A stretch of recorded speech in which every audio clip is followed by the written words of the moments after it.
It's time for In the Zone, sponsored by Andrews Heating and Air Conditioning, Indiana Sports Network, Menards, Ryan Luce Insurance, and Subway.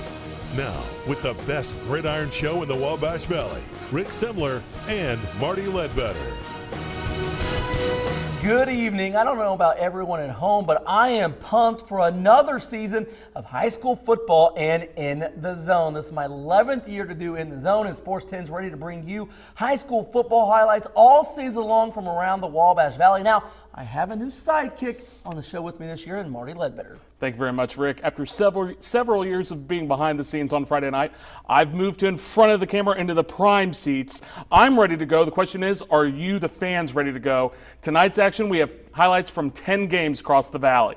Last year, Northview beat Terre Haute North for just the third time ever. Patriots head coach Chris Barrett told me earlier in the week it's not about revenge for his ball club, but we all know North has waited a year to make up for the loss.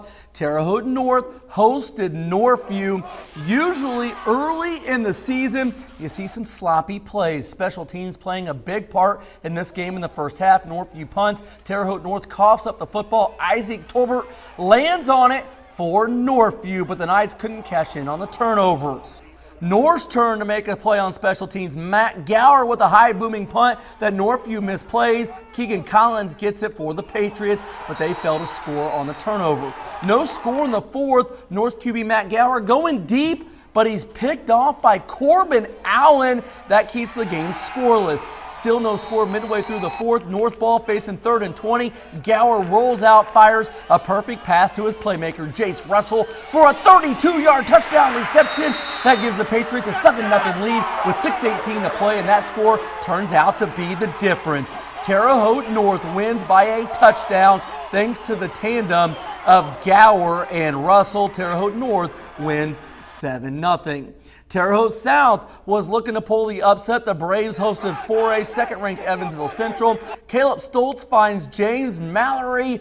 We're going to hear that a lot this season. Mallory moves the chains for a South first down. Don't see this every day. Stoltz throws to his 6'5", 275-pound lineman Jason Swearens. Remember, he's a shot put state champ. Kid is a beast. He scores from 14 yards out, but it draws a flag for an eligible receiver. Play comes back. This one doesn't. Same drive, second quarter, Allen Hare rumbling, stumbling inside the 5. He was over 100 yards in the game. Couple plays later, it's that tandem. Stoltz to Mallory for a yard score. The two remind me of Tom Brady and Wes Welker.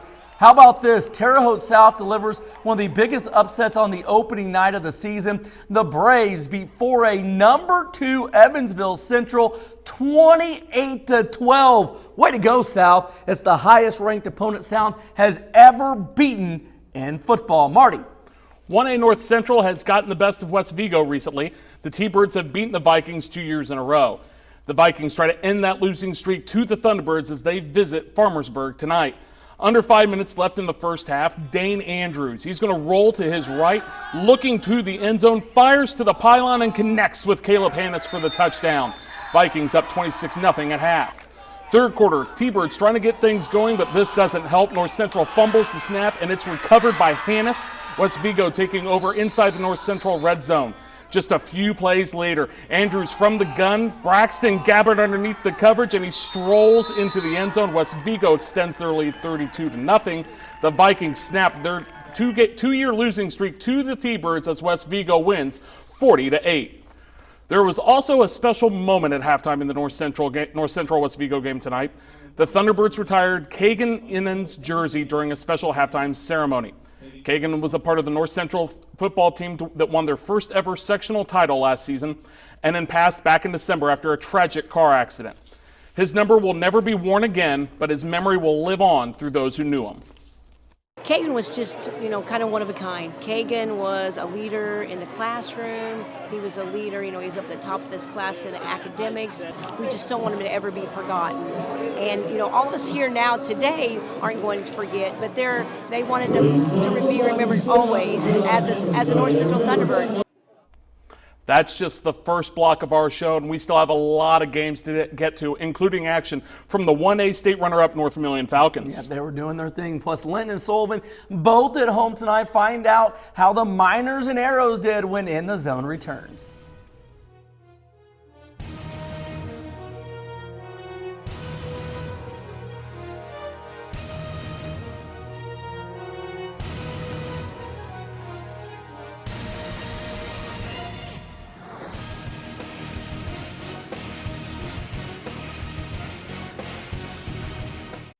Now, back to Rick Semler and Marty Ledbetter.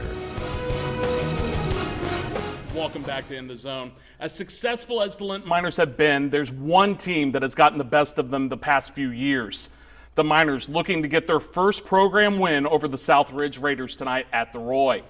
Miners down 12 in the second quarter, but Trey Goodman finds Clayton Hauser and throws a strike. Then Goodman shows he can do it on the run as well. He converts the sneak in to get the Miners on the board. Linton came out with a huge defensive series to close out the first half. Southridge threatening, and Luke Lannon just powers through the blocker and picks up the tackle in the backfield. Then, with time winding down, Southridge QB Chase Taylor throws the fade to the end zone, and Gavin House wins the jump ball for the interception. It felt like Linton had a huge momentum shift with that stand, but Southridge would score 16 unanswered points to end the game. They knock off the Miners 28-20 to start the year.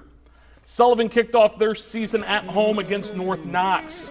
Midway through the first, 3rd and long for the Arrows when Tristan Drake chucks it down the sideline, and check out this tremendous catch by Grant Bell. The Arrows gaining momentum. Later in the drive, classic Sullivan fashion, Rick, get the ball down to the red zone through the air, finish them off on the ground as Jacob Skidder breaks the arm tackles on his way to the end zone. Sullivan takes the early lead. 9 seconds left in the quarter. Sullivan says, why not take a shot? Drake fires to his number 1 target, Kyle Vernelson, who makes the catch and breaks the tackle to go 80 yards to the house. Sullivan leads 15-0 after the first quarter. The Warriors would battle back to make this a tight contest, but for the 9th straight time, Sullivan beats North Knox 15-12. Rick? No team enters the season with a bigger bullseye on them than North Vermilion. That's what happens when you make it to state twice in the last 5 years. The 1A state runner-up Falcons begin their season on the road at Owen Valley. First drive of the game, Falcons marching. And Brennan Ellis steps up, finds Colby West for the touchdown. Ellis threw for 4 TDs, 284 yards in the air. Then how about a little history, folks? Mackenzie Crowder comes on for the extra point. She nails it, becoming the first girl to score a point in North Vermilion football history. You go, Mackenzie.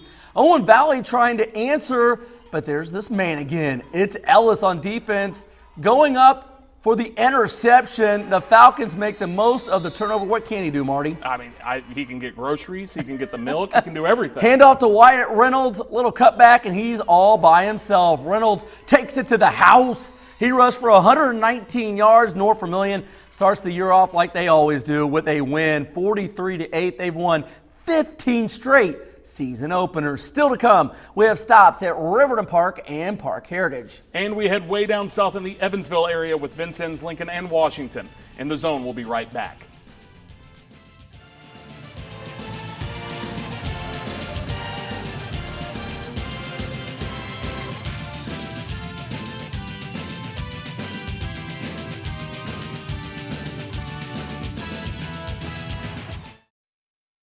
Welcome back to In the Zone.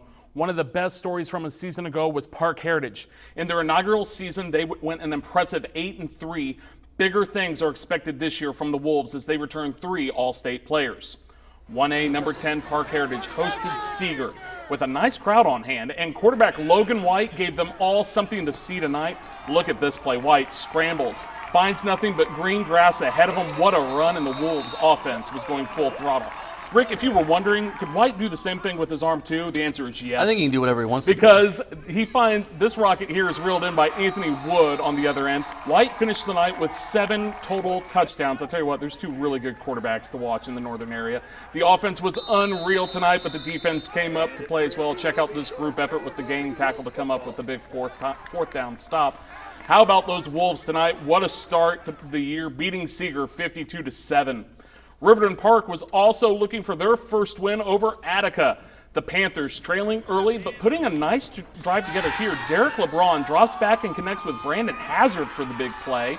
Then Hazard showing he can do it with his legs as well. He turns the corner, picks up the first down to keep the Panthers drive alive.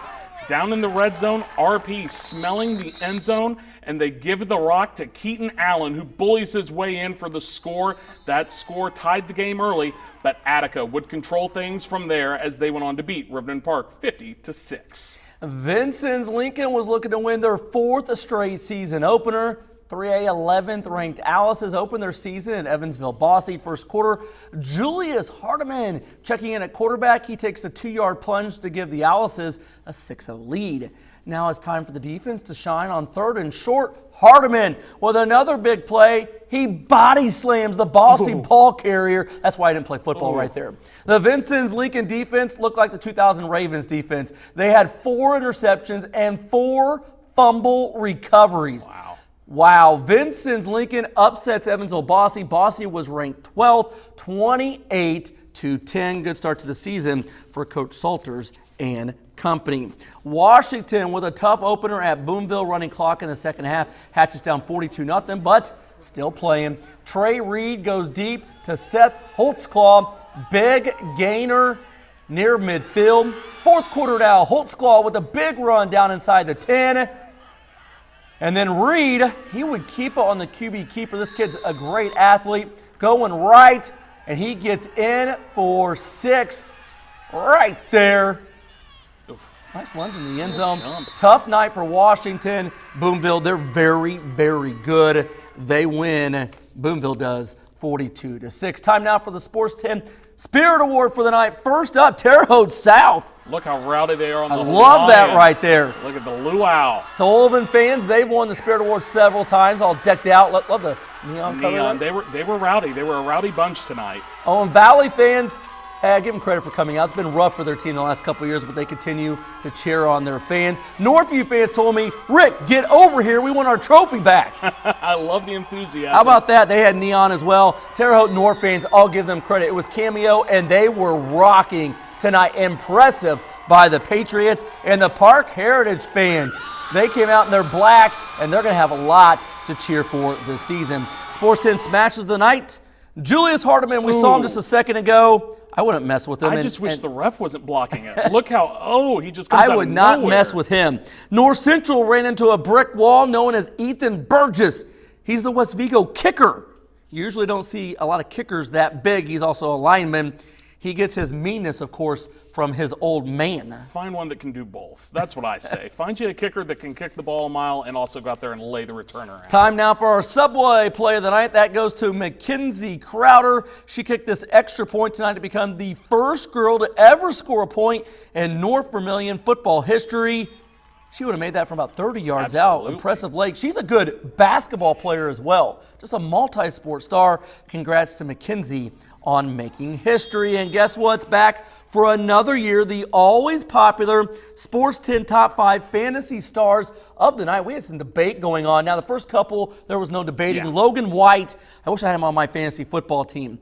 317 passing, 4 TDs, and 3 rushing touchdowns. 7 total. I'll be interested to see if he reaches 50 total touchdowns this season. That's a #1 overall pick in fantasy football right there when you can do 4 touchdowns through the air and 3 rushing touchdowns. And Brennan Ellis, he had 4 TDs passing, 1 rushing, a pick he had in the game, over 300 total yards of offense, and he's playing not at 100%. Folks, buy your tickets now for Park Heritage versus North Vermilion. It's going to be a great game. Dane Andrews for West Vigo, what a night. 224 yards passing, 5 touchdowns. They protect him this season. West Vigo has a great season. Tanner Reed for North Davies, 274 passing and 4 TDs in the Cougars win at Tecumseh. And Vincennes-Lincoln safety E. Smith, he had 2 pick 6 in the game. Wow. In one game, 2 pick 6. Way to go, E. Smith. That does it for our first In the Zone of the season. Got a lot more to come your way. Have a great weekend. For the most local news, every newscast, every day, you can depend on News 10. Coverage you can count on.